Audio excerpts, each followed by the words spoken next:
Okay guys, make sure to like, comment, and subscribe. Now, fasten your seatbelts. Here we go. Alright guys, I'm back. It's Tuesday, March 24th, and this is the second video for tonight. I've done a Q video and uploaded it, but of course it's taking a long time to upload. So we're just going to go on here and pick up from where we left off. We covered Q, and next we're going to go through some of the news. All right, now I thanked those that I needed to thank in the last video, and I gave an update on my cat Xander at the end of the first video. So for you guys that are wondering. All right, so let's just jump in here. I got this. A kid who licked toilets as part of the CV challenge says he's now in the hospital with CV. He was also just suspended from Twitter. Well, if you go around licking toilet seats, I think it's probably a given that sooner or later you will end up with CV. I mean, just a guess on my part, but yeah, licking toilet seats has never really been a good idea. Just saying. I can't even imagine what might be on there. Anyway, let's look at this. I think you will find this quite fascinating and infuriating. Soros bankrolls CV attack ads against Trump. Liberal groups spend millions on anti-Trump ads in Midwest. And that should surprise probably none of us. Because when this man's involved, it's never good. Never good. He has got to be truly one of the most evil men on the face of the earth. I can't even imagine having that much hate in my heart, but the Democratic Party's leading super PAC will begin hitting President Donald Trump over coronavirus in 4 battleground states using millions from liberal billionaire George Soros.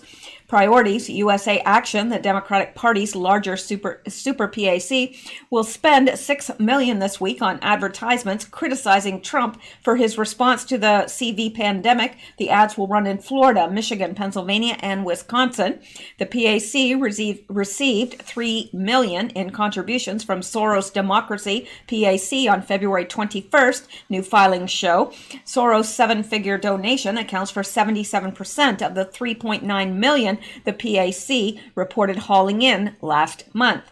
Major Democratic donors have flooded battleground states, especially in the Midwest, with cash for anti-Trump campaigns in hope of appealing to the president's voter base.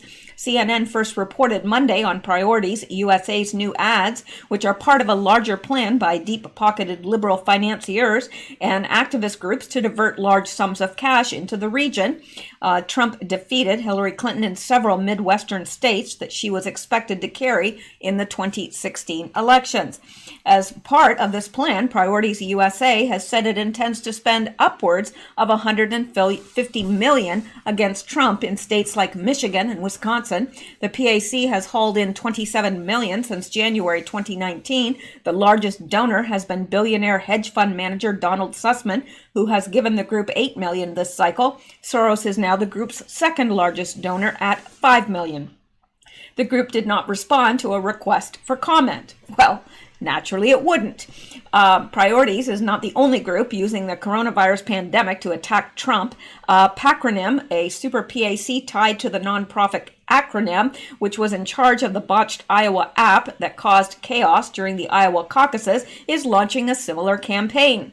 Patronim announced last Tuesday it will spend $5 million on digital advertising against Trump's response to the pandemic. Tara McGowan, the founder of Acronym, said it's imperative that Democratic groups push anti-Trump messaging while Democratic presidential contenders remain positive during the pandemic.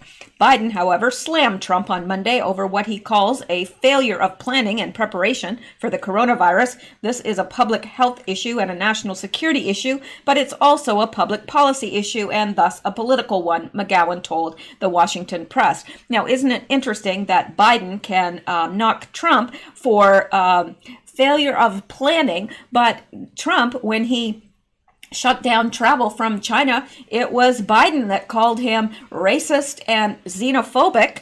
What happened to that, Biden? I think that he had a great depth of foresight to be able to shut down the, the flights coming in, but not according to Biden. He just slams him for poor planning. Well, you know what? It takes a skilled carpenter to build a barn, but any old ass can kick it down. That's just the truth. So, McGowan's dark money nonprofit, which does not disclose its donors, has received hundreds of thousands of dollars from Speaker of the House Nancy Pelosi's PAC. It also received funding from failed presidential contender and billionaire donor Tom Steyer's PAC. Pacronym received $250,000 from Soros Democracy PAC and $1 million from Sussman late last year. Hollywood director Steven Spielberg and white Kate Capshaw added $1 million. Well, gee, yeah, they have a vested interest in making sure that Trump loses, don't they? Yeah. In addition to priorities and Pacronym, liberal operative David Brock's American Bridge PAC has assailed Trump's CV response. American Bridge has also been active in Michigan, Pennsylvania, and Wisconsin. Our job is to hold Donald Trump accountable, and we have no plans to let up, particularly with a focus on economic issues, as we've done to date. Bradley Baychok, the president of American Bridge, said, but as this crisis unfolds and the country experiences the consequences of his incompetence, we're not going to give him a pass for bungling the government's response to this pandemic. American Bridge plans to spend $50 million to weaken Trump in the Midwest. We're now set to leverage our experience to launch the largest persuasion media effort we've ever undertaken, with the goal of making Trump a one-term president, Baychuk said. Last year, Donald Trump turned his back on the voters who gave him a lifeline in 2016. We plan to cut it. Brock has close ties to the Democracy Alliance, a secretive club of millionaire and billionaire donors that Soros co-founded. The group's internal documents laid out a $275 million spending plan for the 2020 cycle. Brock and his top employees, including Baychok, have appeared at Alliance gatherings in recent years. Now, here's just, hey, I'm just throwing this out there. What if they spent all that money on maybe defeating this virus instead of just putting it into advertisements to pull down President Trump? I mean, I don't know. Don't you think that would be more helpful to the country as a whole? I do. Soros has also funded another project called the Heartland Fund, housed at dark money behemoth Arabella Advisors. The fund targets Midwestern voters. Soros was joined by Scott Wallace, who unsuccessfully ran for Congress in Pennsylvania's 1st Congressional District in 2018, in helping bankroll the effort. Other efforts by liberal donors to campaign against Trump in the Midwest include at least $60 million from dark money group Future Majority. The group is led by a D.C. strategist, Matt Tompkins, and Mark Riddle, who launched the Super PAC backing Biden's candidacy. Now, you have to be a special kind of stupid to back Biden, really. I'm just saying. All right, now, well, good, that's up now. And let's go back here and go on, because we can. All right, let's look at this. All right, the depth of evil these people live in. Greg Rubini, Fauci is deep state, and he is also a piece of Schiff. Fauci said the Trump admin will be challenged by a surprise disease outbreak. Yet a CV that Fauci himself made in 2015, he funded it. Please retweet. Now, he said this, yes he did, January 11th, 2017. He said, Dr. Fauci, no doubt Trump will face surprise infectious disease outbreak. Now, why would that be? Why was he so sure? Why did he say no doubt that he will? Because he knew it was coming. Because he was probably in on it. If he wasn't in on it, at least he knew about it. Anthony S. Fauci, MD, director of National Institute of Allergy and Infectious Diseases, said there is no doubt Donald J. Trump will be confronted with a surprise infectious disease outbreak during his presidency. Fauci has led the NIAID for more than 3 decades, advising the past 5 United States presidents on global health threats from the early days of the AIDS epidemic in the 1980s through the current Zika virus outbreak. Now, this was in 2017, and at that time, Zika was a big deal. But I just think it's interesting how he knew beyond a doubt that Trump would face an infectious disease outbreak. I find that a little, what do you say, suspicious? Coincidence? Well, I don't think so. I don't think you think so either. All right? Because I know that some of you are very, very smart cookies out there. All right. Now, don't eat aquarium cleaner. You know, they're blaming Trump for the drug that killed, it killed somebody, but it turns out that that person actually ate aquarium cleaner. So LOL, Cuomo was complaining about ventilators this morning. Trump just pulled out a paper on national TV from 2015 showing that Cuomo refused recommended order of 15,000 ventilators for potential pandemic preparation. The man always wins. So far, so good. Yeah, he's pretty good at winning. And I don't think he's tired of it either. So that's good. We have a long-suffering president, that is for sure, because I don't know of anyone else that could put up with I don't even know what to call it, but the absolute crap that the Democrats throw at him on a daily basis. I don't know how he's dealt with it. They've tried to trap him. I mean, they would literally love to see him go to jail for nothing, for absolutely nothing. Just the fact that they don't like him. They want to put him in jail. They wanted to impeach him. They wanted, they wanted him in prison. And he hasn't even done anything wrong. It's absolutely, I mean, really. Now, let's look at the Pelosi crime family. I'm sure you'd like to look at this. Okay, Nancy Pelosi's father, Thomas D.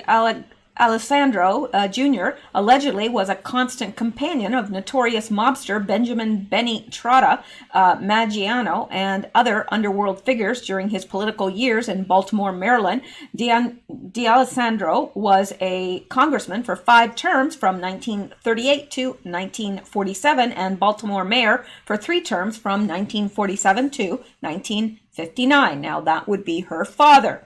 Now, Nancy Pelosi's brother, Franklin D. Roosevelt D'Alessandro, charged with lying during rape trial in 1953. Rumored payoffs kept him from getting charged with gang rape. Lovely. Nice guy there. And Pelosi owned Goat Hill Pizza, suspected of child trafficking. 11/2/2012, Nancy held a secret fundraiser for Islamists and Hamas-linked groups. Shows where her allegiance lies. And Nancy Pelosi's son, Paul Pelosi Jr., charged with security fraud, 2014. Also, Nancy Pelosi's husband, Paul, owns many businesses, including a San Francisco investment firm. His 2014 net worth was as much as $202 million. So, yeah, I thought that was interesting, and I know we've visited that before, but it's been a long time, so, all right, well, let's go on now to this. Wind and solar spending is not the answer. We've been there and done that in infamous stimulus package from the last disastrous administration when where trillions was wasted and given out like Christmas candy. Stop. And this is very interesting. So, this person is saying, okay, this isn't the answer, and this is what she's tried to stick into the stimulus. But look at this. Whistleblower, Energy Star, and weatherization funds illegally used since 2011. Federal witness says it's been happening since Obama's first term. Now, the thing is that they want to put, because it's been famously used as a slush fund, and you know that the Democrats need money at all costs. They are floundering helplessly. And so that is why they put that in there, because they need money. And they want these slush funds so that they can continue to fund their black ops and so forth. All right, let's go back and let's look at this. This is from today, so it's fresh news. Pelosi suffers massive political hit, abandons House scheme, announces acceptance of Senate bill. In other words, she lost. Or, to put it more bluntly, she's a loser.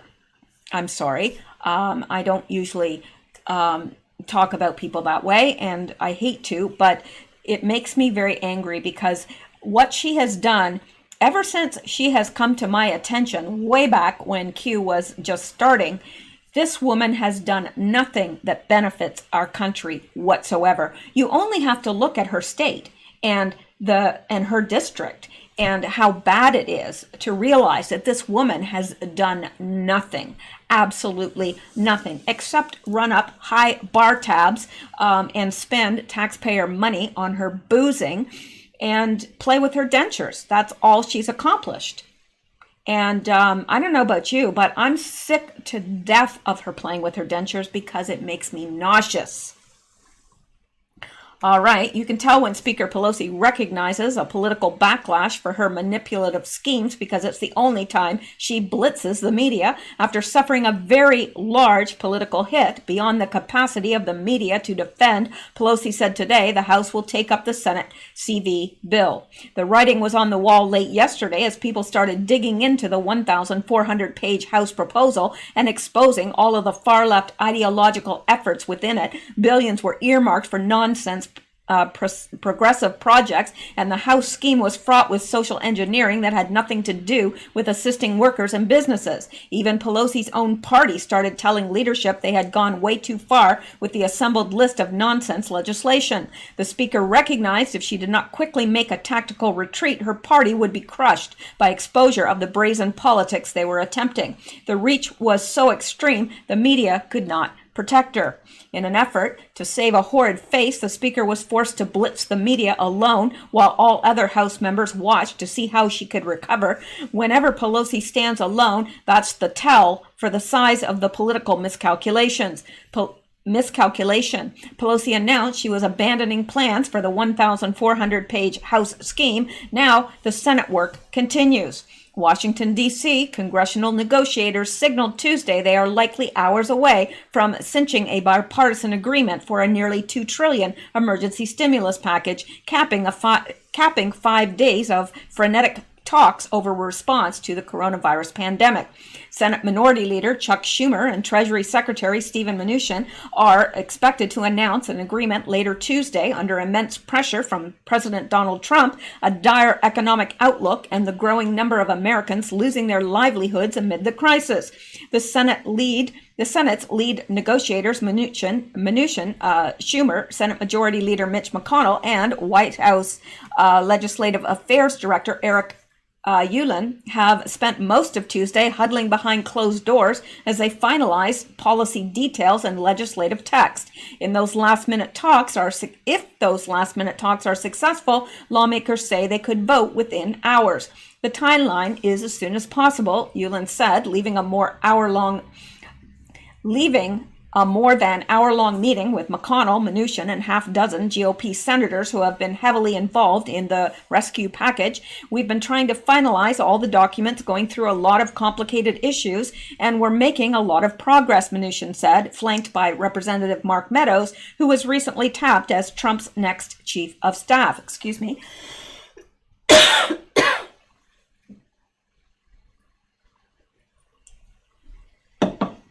Schumer took to the Senate floor on Tuesday to declare the senators were on the second yard line and said that there were no remaining disagreements that couldn't be resolved over the next few hours. Now, I haven't heard if this has been approved or not. I'm thinking that I might have read that it is, but I'm not sure now.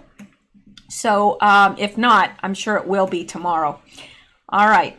So that should make everyone happy that Pelosi has lost the battle there. Okay, and let's come back here. And let's come down here. Stimulus vote set for Wednesday, officials say. Okay, that's the answer. So it is set for tomorrow. Hopefully it will go through tomorrow because I know that Americans are desperate for this money. A lot of them really, truly are because they've been laid off or their hours have been reduced or they own businesses that, you know, they have to pay their employees or at least they're trying to, plus pay rent on their buildings and so forth. It's a huge sacrifice for a lot of Americans right now, this whole quarantine. And I do think that it's necessary to an extent, but I think that it is also a cover for something else that we know is going on behind the scenes. Quite evident that it is. And let's take a look here. All right, Bill Gates conditioned the public for threat of a global pandemic. Gates also promoted population reduction in a separate TED Talk. Gates also co-hosted Event 201. Gates also published a Netflix pandemic report which coincided with the outbreak. Coincidence? I don't think so. So let's listen to him here. Let's see how long this is, first of all. Okay, I think we can... When I was a kid, the disaster we worried about most was a nuclear war. That's why we had a barrel like this down in our basement, filled with cans of food and water. When the nuclear attack came, we were supposed to go downstairs, hunker down, and eat out of that barrel. Today, the greatest risk of global catastrophe doesn't look like this. Instead, it looks like this. If anything kills over 10 million people in the next few decades, it's most likely to be a highly infectious virus rather than a war. Not missiles, but microbes. Now, part of the reason for this is that we've invested a huge amount in nuclear deterrence, but we've actually invested very little in a system to stop an epidemic. We're not ready for the next epidemic. No kidding. Let's look at Ebola. I'm sure all of you read about it in the newspaper. Lots of tough challenges. I followed it carefully through the case analysis tools we use to track polio eradication. And as you look at what went on, the problem wasn't that there was a system that didn't work well enough. The problem was that we didn't have a system at all. Interesting. Isn't that interesting? I think it's very interesting that he said that the next, you know, we're not likely to lose that many people from a war or anything else, but not missiles, but microbes. And notice he had a picture of a coronavirus. Now, there's not just one coronavirus; it's a class of viruses that have that little crown type thing at the end of those spikes. So yeah, anyway, let's go on now because there's more to get to. Okay, we already looked at that, didn't we? We did look at that, so I'm not sure why it's in there again, but it is. All right, and let's look at this. Okay, if you need stone cold proof that the Democratic Party doesn't give a damn about helping with this crisis, here it is. And let's listen to this because it's good. Early voting mandated in every single state. The same kind of early voting that almost doomed the Democrats' favored presidential candidate, Joe Biden, against whom Nancy Pelosi and Chuck Schumer, or for whom Nancy Pelosi and Chuck Schumer worked tirelessly to beat their colleague, Bernie Sanders. Oh, combine that with same-day registration. Every single state has to register voters on same day. So now they want to pile election rules on a bill that's designed to stop a pandemic. Remind you, election rules written by the same partisan geniuses who couldn't even count their own votes in the Iowa Democratic caucuses. Here's a good one, too. Airline carbon emission offsets. Every airline that benefits from these programs, which is probably going to be all of them, has to go carbon neutral by 2025. Gee, it's going to be a pretty amazing feat of engineering to get jet engines that you can plug into the wall and then fly across the continent. Democrats have a lot of faith in American ingenuity. I wonder if that'll apply, by the way, to the private planes that Nancy Pelosi and her family flies in, or all their buddies in Hollywood. What about this one? Every airline has to tell you on every single flight what the greenhouse gas emissions of that flight are. So you get your departure time and your seat number and your gate number, and oh, by the way, how many greenhouse gas emissions your plane is going to have. What is that going to do to help a vitally important and devastated industry get back on its feet? Subsidizing retirement plans for community newspaper employees. Look, this has been a long-standing debate in Congress. It almost sank the retirement reform bill last year. And here it is again in a bill designed to stop a pandemic. Are you kidding me? I think that was so well done. So anyway, let's go back because there's more. You know, there's always more. Okay. All right. And let's look at this.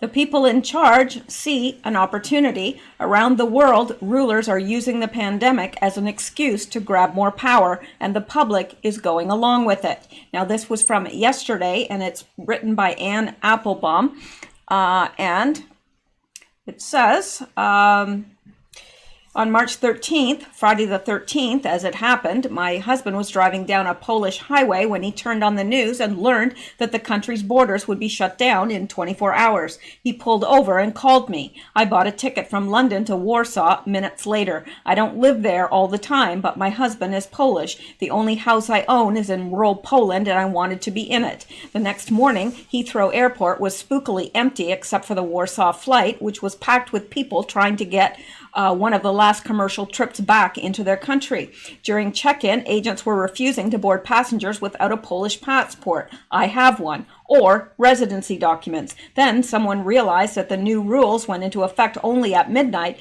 and so I witnessed a conversation between one of the stewards and two non-Polish passengers.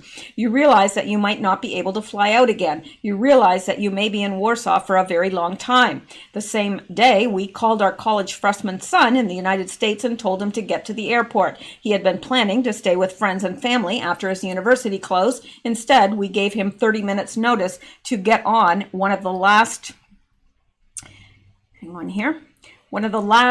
flights to London, connecting to one of the last flights to Berlin.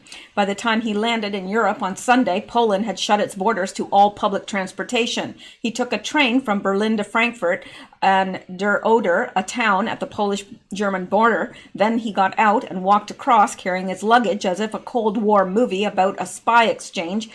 As if in a Cold War movie about a spy exchange, he saw roadblocks, soldiers with guns, men in hazmat suits taking temperatures. My husband picked him up on the other side. Poland was not the first European country to shut down its borders, nor was it the last. About a dozen European countries have now halted or dramatically slowed border crossings. In addition, the Schengen area, the European Union's free movement zone, has now stopped admitting non-EU citizens. The medical evidence for these dramatic border closures is muddy. Amy Pope, a former National Security Council staffer who worked on the Ebola crisis in 2014, told me that the Obama administration considered closing borders to travelers from West Africa at the time, but scientists strongly advised against it as it would likely make the outbreak worse. Border closures without careful planning can slow down movement of equipment and expertise or create clusters of infectious people at airports and other checkpoints. Closures also give the illusion of resolute action without changing the reality on the ground. Back in January, President Donald Trump's decision to stop flights from China gave him and his administration the false sense that they had stopped COVID-19. They had not. In Poland's case, the abrupt seemingly unplanned decision caused massive chaos. Polish citizens are now stranded all over the place, and the government has been forced to arrange charter flights to get them home.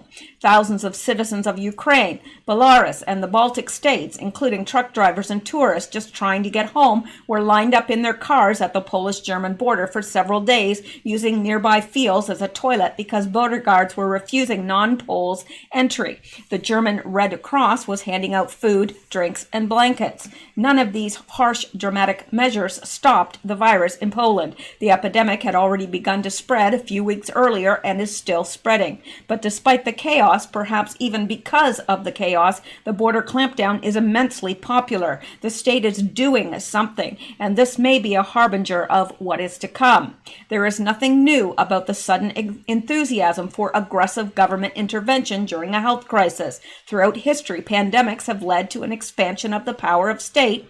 As the Black Death spread across Europe in 1348, the authorities in Venice closed the city's port to vessels coming from plague-infested areas and forced all travels into 30 days of isolation, which eventually became 40 days, hence the word quarantine. A couple of centuries later, William Cecil, the chief minister to Queen Elizabeth I, battled the plague in England with a law that allowed authorities to shut the sick in their houses for 6 weeks. A few years later, the Plague Act of 1604 made criticizing these and other measures illegal.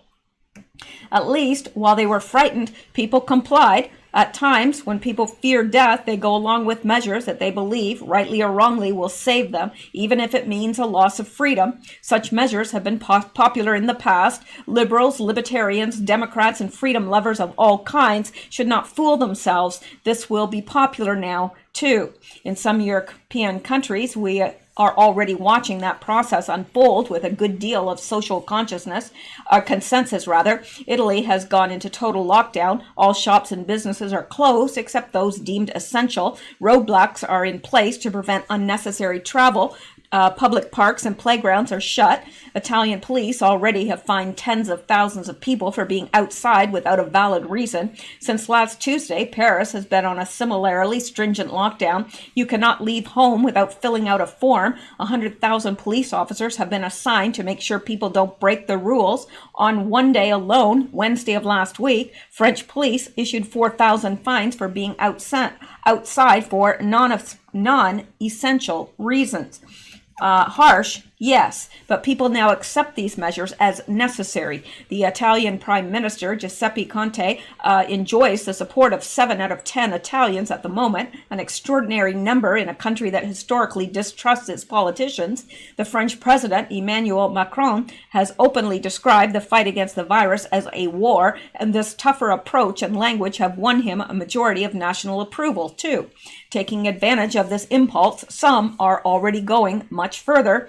On Friday, the Hungarian government sent a bill to Parliament that will give dictatorial powers to the Prime Minister, Viktor Orban, in the name of the emergency. For an indefinite period of time, he will be able to ignore whichever laws he wishes without consulting legislators. Elections and referenda are to be suspended. Breaking of quarantine will become a crime punishable by a prison sentence. The spread of false information or other information that causes disturbance or unrest will also be a crime, also punishable by a prison sentence. It is unclear who will define false. The language is vague enough that it could include almost any criticism of the government's public health policy. None of this will fix the fact that Hungary is one of the European countries least prepared to fight the pandemic, not least because the policies of its nationalist government persuaded so many educated people, doctors included, to leave the country. In normal times, the Hungarian opposition would never support such a blatant transfer of power, especially one that seems designed to hide the government's failures. But at this time, some who would normally oppose the government will go along. All of their warning systems have been switched off. Peter Kreko, a Hungarian analyst, told me at this moment of rising fear, he said, nobody wants to be seen as unpatriotic, as somehow harming the health and safety of Hungarians. Everyone wants to believe in the essential goodness of the nation and the state. A similarly abrupt transition is taking place in Israel, where Benjamin Netanyahu, still prime minister despite having lost a recent election, has enacted an emergency decree that allows him to postpone the start of his own criminal trial, and that prevents the newly elected Israeli parliament, in which the opposition has a majority, from convening. He has also given himself huge new powers of surveillance without any oversight. Institutions and tactics normally used to track terrorists will now be used to monitor quarantine compliance, follow average citizens' activity and movement, and keep track of their temperatures and health status. A part of the Israeli population will never accept either the enhanced role of security services or Netanyahu's self-interest crackdown. The English edition of the newspaper, not sure how to pronounce that, has already dubbed these moves a corona coup, but as long as Israelis are frightened, another part of the population will.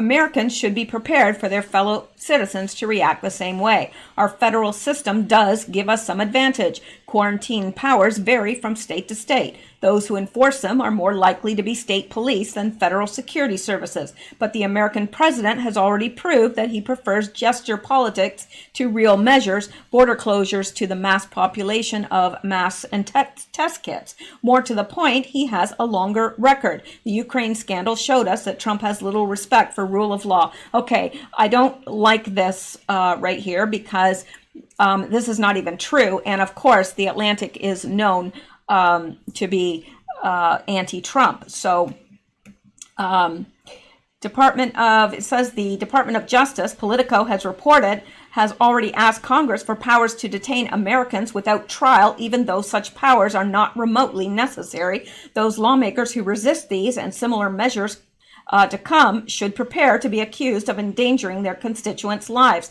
And I don't like that either. I don't think holding someone indefinitely without a trial is good policy by any stretch of the imagination in any case. In an alternate universe with a different president, health officials in the United States could have better options. See, I don't actually believe that at all. I do believe that we do have to make sure that power is not abused during these times, absolutely, because we could lose all of our freedoms under the guise of, keeping us safe. I'd rather be free than safe, personally. But do I think that Trump is... I think that he's doing his best under the circumstances. I think this is a very, very touchy situation. I think that possibly there are countries that will take advantage of this to crack down on their populations, but I don't know. I don't see that happening here personally, but it's always good to be on the lookout for it. Anyway, it says... for instance, by monitoring outbreaks of COVID-19 so that quarantines and lockdowns can be targeted to particular neighborhoods or towns, thereby avoiding the blanket shutdowns that entire American states have imposed. It should also be possible to use tracking technology in transparent ways, offering citizens the right to log out of the system once the pandemic is over. Now, I agree with that. Here in Poland, the government is a long way from deploying such sophisticated tactics, and the old methods are still in place.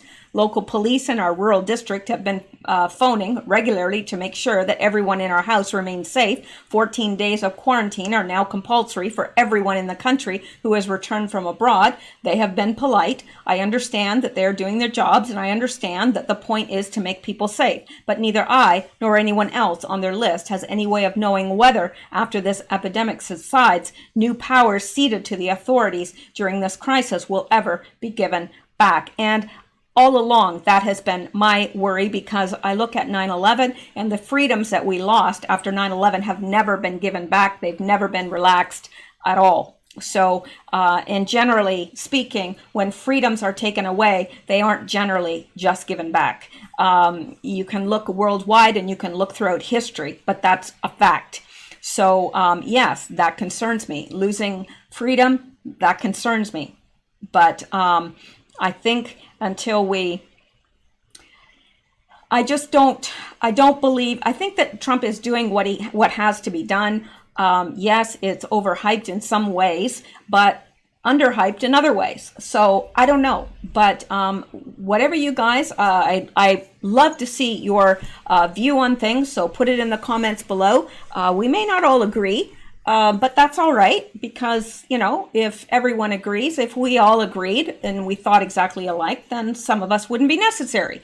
It's good to all be unique and have unique opinions and ways of thinking about things. There's nothing wrong with that at all. So I respect those diverse opinions. All right. Let's go back now and see if there's anything else. So we absolutely...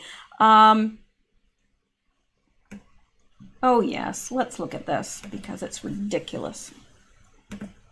It's so ridiculous. It's ridiculous. All right. Let's look at this by the Daily Beast. Joe Biden blasts Trump on The View. We can't just let people die. Oh, he's a piece of work. He is. Okay. The last time Joe Biden went on The View, his performance was less than encouraging. A lot has changed since then. Less than 6 weeks later, Biden is now the presumptive Democratic presidential nominee, and the American people are grappling with a global pandemic. The former vice president has faced criticism over the past couple of weeks for ceding the national stage to President Donald Trump during the coronavirus crisis. Appearing via his new makeshift TV studio in his Delaware basement, Biden used the opportunity Tuesday morning to speak directly to the type of suburban women voters he will need on his side to defeat Trump in November. Under widespread quarantine, those voters are now a captive audience. The show was a bit low on hosts, but both Joy Behar and the newly pregnant Meghan McCain self-quarantining at home, so it was left to Whoopi Goldberg, Sunny Hostin, and Sarah Haynes to question the former vice president. After breaking down how busy he's been in semi-isolation during the crisis, Biden said the number one thing that he's most concerned about is misinformation.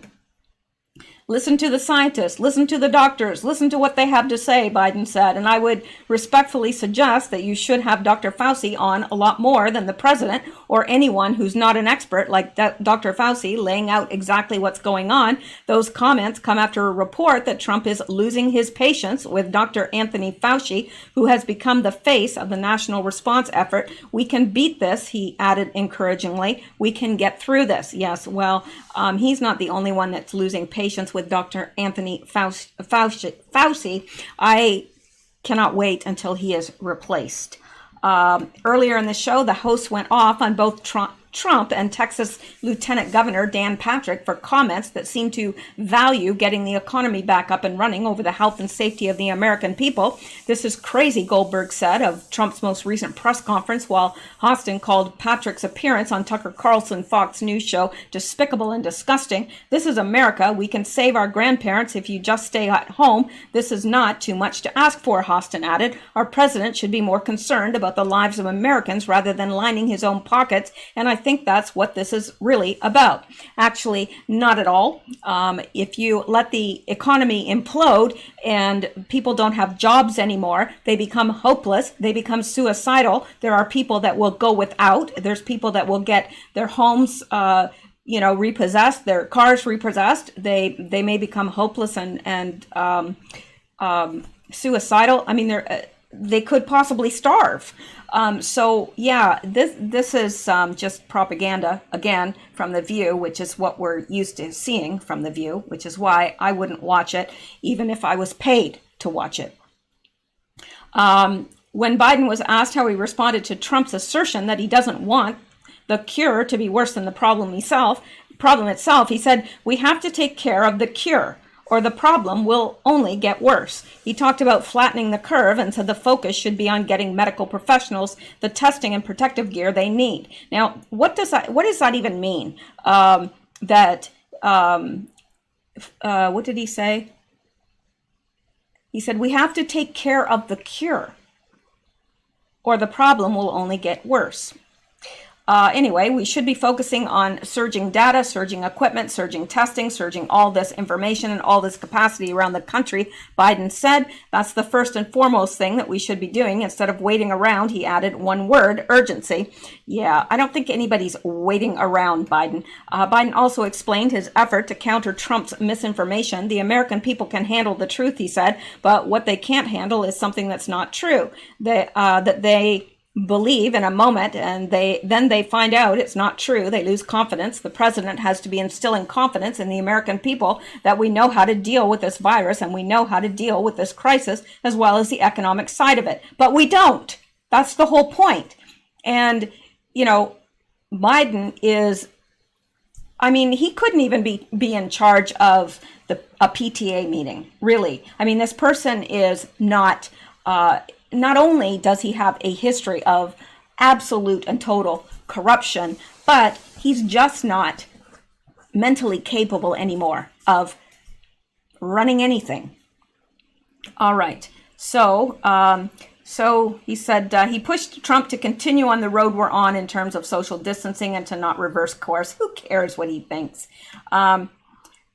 We have the strongest, most vital, most vibrant economy in the world, Biden continued. Yes, and why do we have the most vibrant economy in the world, Mr. Joe Biden? Right, Trump. And he said we can bounce back, but we need workers to bounce back. We need small businesses to bounce back. We need people being able to take care of their immediate needs. People are scared to death. All right, I think I've had enough of this, because I don't find that this is very fairly written, and I'm finding that a lot lately with the Daily Beast. I'm trusting them far less and less all the time. So let's go back here. And $4 billion for museums, that is your priority right now? Sounds slushy. And this is Representative Nadler. Yeah, Nadler. New York City isn't New York City without our nonprofit museums, but if we want our museums to survive COVID-19, we need to protect them now. That's why I led the New York City congressional delegation with Representative Maloney in calling for $4 billion in emergency funds to equip museums to outlast this pandemic. And in the Matrix says, $4 billion for museums? That's your priority right now? Sounds slushy. They are desperate for money, desperate, and they're trying to get it any way they can. All right. Now, let's look at this. I think we're not going to be able to get through all of this, but this Congressman Matt Gaetz introduces No China Act to prevent funneling of COVID-19 relief funds to businesses owned by Chinese government. And I think that that is wise. And I think that probably the majority of Americans would agree with that. Bill Gates says the U.S. missed its chance to avoid CV shutdown and businesses should stay closed. Excuse me. Got an itch back there. China provided a full 50% of Reddit's funding in 2019. Well, that explains a lot because there is so much censorship going on with Reddit, especially when it comes to this virus. So that is interesting, to say the very least. Spanish soldiers find elderly patients abandoned, dead in retirement homes. So sad. Italian scientist Ramuzzi replies to CCP's propaganda, which tried to shift the blame to Italy. It's nonsense. Virus genome analysis confirms that it started in China in October. China silenced doctors and told the world about the disease only in January, so it spread undetected all over the world. And breaking, Atlanta mayor says the ICU units are at capacity. That is not good news. According to Hong Kong media, people with symptoms in Wuhan are denied tests in order to make believe the emergency is over. Now, we all suspected that they were just hiding their numbers like they've done all along. And apparently they're continuing to do that. Coronavirus, Italy records 743 deaths on its second deadliest day. Oh, my poor cat, limping terribly. All right, so let's go back up here and let's see what we need to cover here. Let's take a look at this because I think this could be important. Heads up to anyone in Houston. That includes you, Triple H, Heather H from Houston. Pay attention to this. They are now hiring role players for law enforcement training exercise in Houston, Texas, and surrounding areas. So usually when they do that, there's something that follows, you know, like an FF. So it's $20 an hour if any of you are out of work and want to be crisis actors, which is what this is really. I mean, they're saying it's just role players for law enforcement training exercise. Sure. Anyway, the work location is Houston, Texas, and surrounding areas. Tactical Revolution LLC is looking for 50 males and 5 females age 18 and up to participate in an exciting training exercise. This is fun and unique opportunity for those interested in action movies, first-person shooter games, and paintball, airsoft. During this exercise, you will be given various roles to play, such as being an armed bad guy, an innocent bystander, or even a hostage. Oh, and look at all the exclamation marks. Oh, you could be an armed bad guy, or an innocent bystander, or even a hostage. These people are sick. If you sign up to work all 9 days and do so without default, you will be guaranteed a minimum of $1,440 in pay, equal to 72 hours of work, even if actual time worked is less.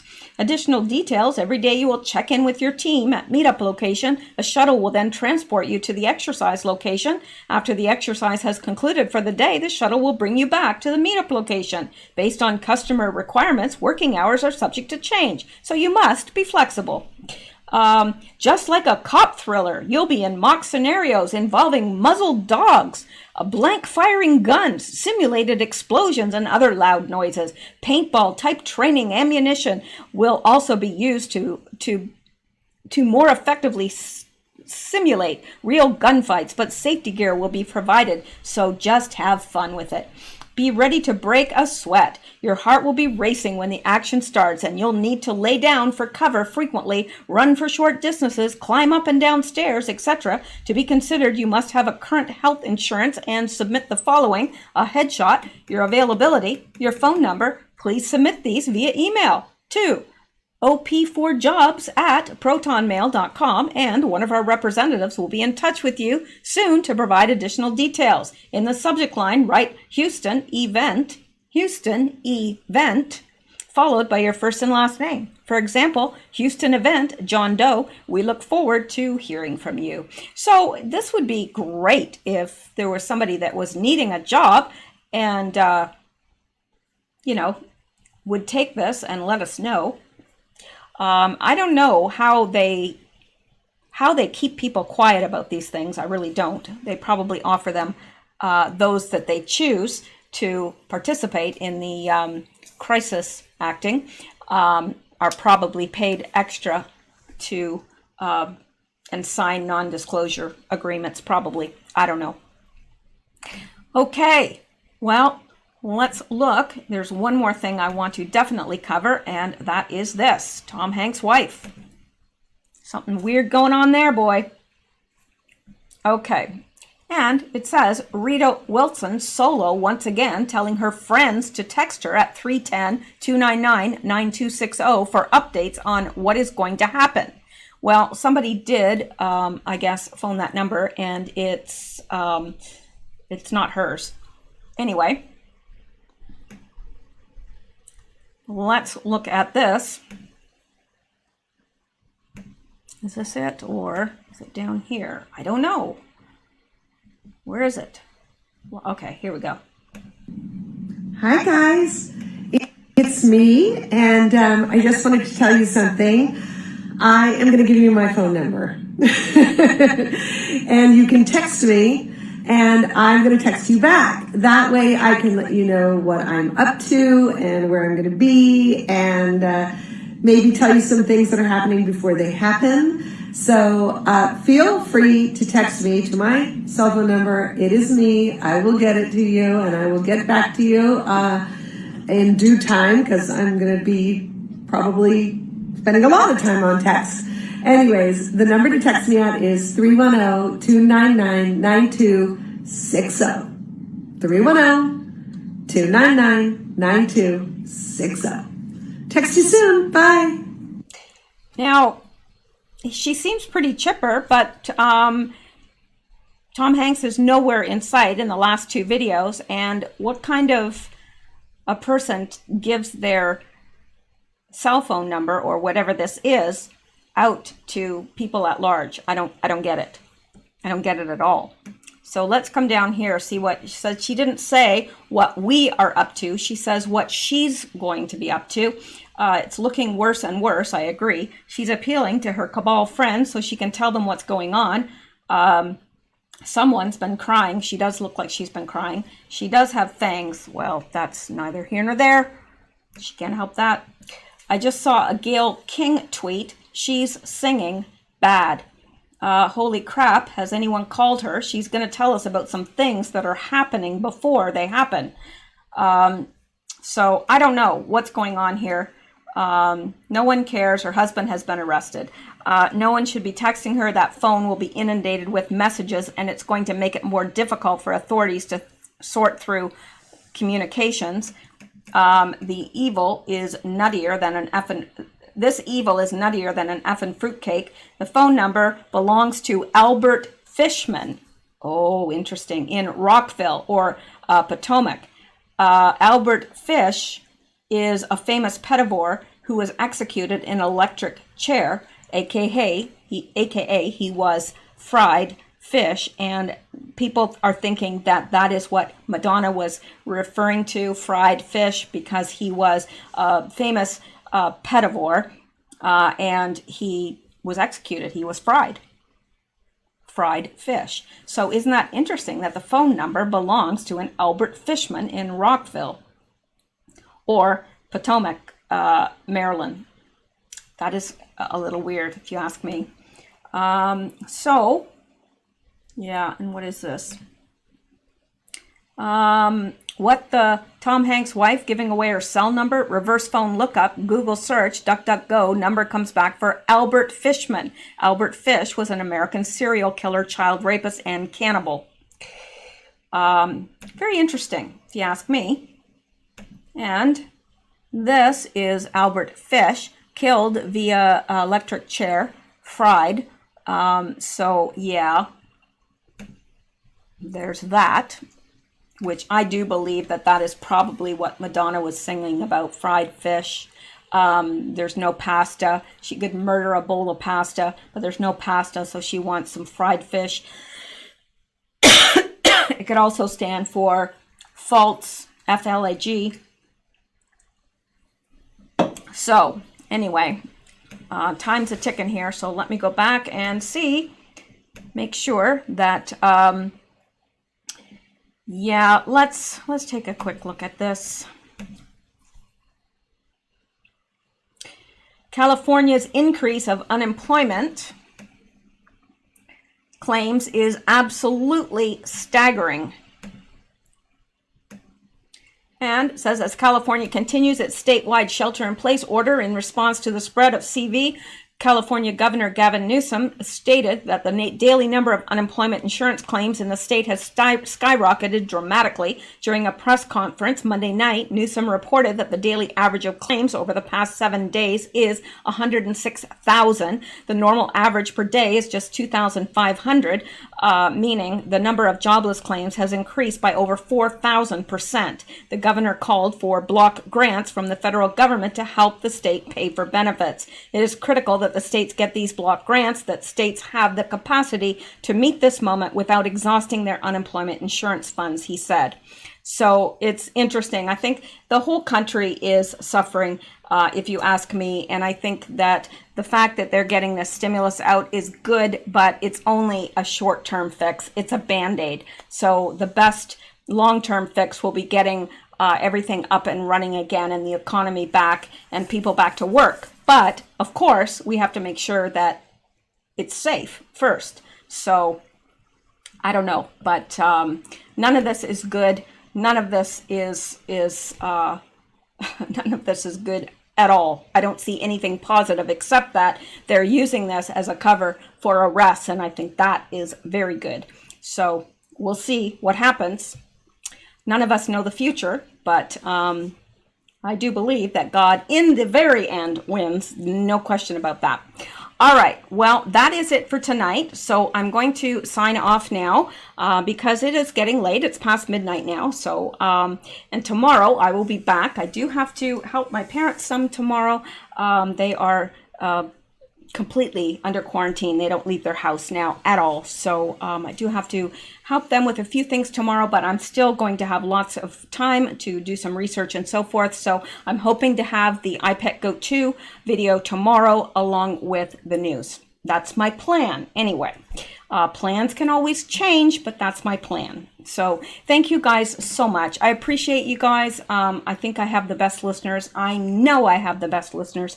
And I do get, I love to read the comments and so forth and all the encouragement. You guys are the greatest. All right. Well, you guys stay safe, stay well, stay blessed, and sleep well. And I will see you in the next video. Good night.